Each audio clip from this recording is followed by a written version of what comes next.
Endiki mavzumunda hörmətli vətəndaş, Amerika Qoşmuş Ştatları Kenaj Palatasının 3 nəfər əzası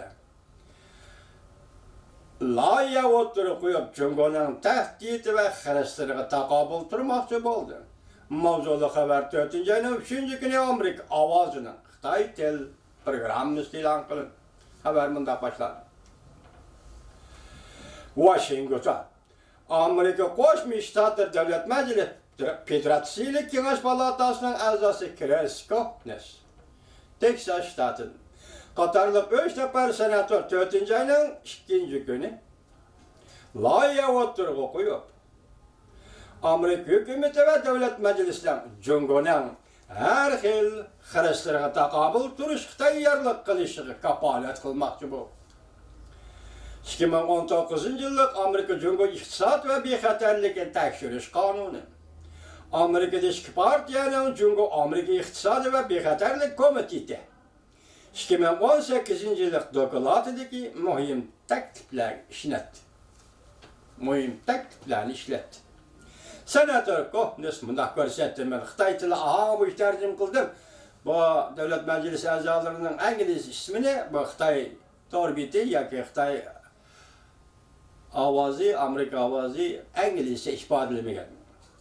Adaletsiz sodi hareketleri ve tezlik bilen yolu qoyuluvatqanını her bir kengaymışçilik. Ma gep kaptı gep kencuma tezlik bilen yolu qoyuluvatqanını her bir kengaymışçilik.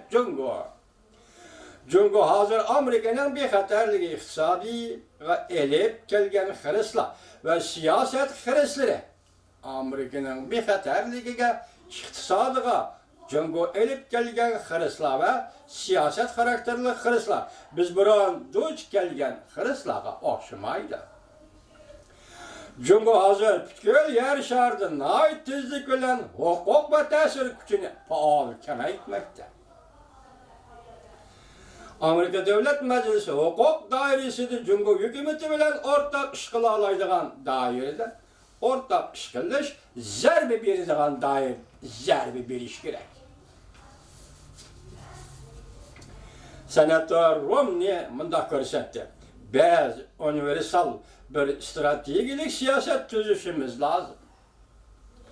Cungo hükümetinin Amerika'nın devlet bexətərliği, Amerika'nın aklı mülk hukuku ve Amerika şirketlerine payda kılgan misli görülmeyen xırs ve tehditlerine muşa arkalı takabül duruşumuz lazım.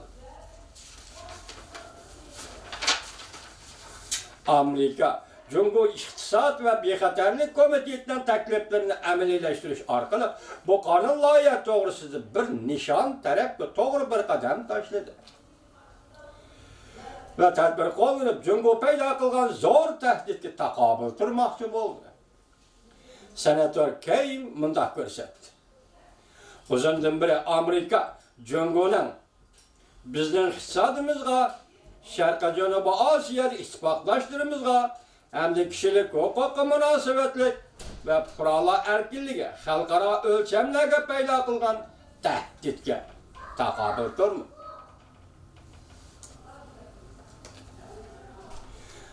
Hazır nait enik buldu ki biz yine bir usul çağrı ihtiyaclık bulduk.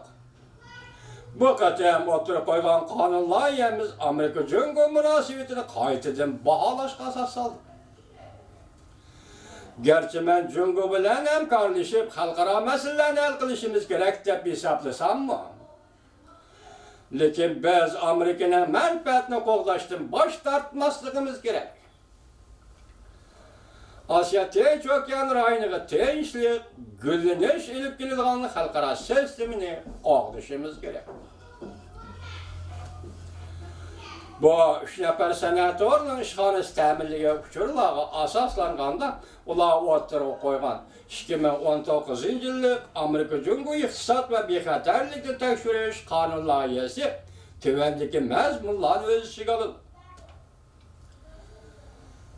Məzmunlarında alaqadar bölümlər və orqanların federatsiyalık təminləş halqıları duç gəlgən Cungo təhdididiki yoşuran acizliklarını qayta bahalab, dokulat ilan qilishini talab qilish. Amerika Soğudu vekilleri bilen Amerika'nın ittifakdaşlarının ve hemkarlaş şiriklerinin kademini maslaştırıp, Dünya Soğudu Teşkilatı da Cumhur'un üstüden arız kılış, Amerika'nın devlet menfaatiga uygun kelimde yok. Bağlaşını talep kılış.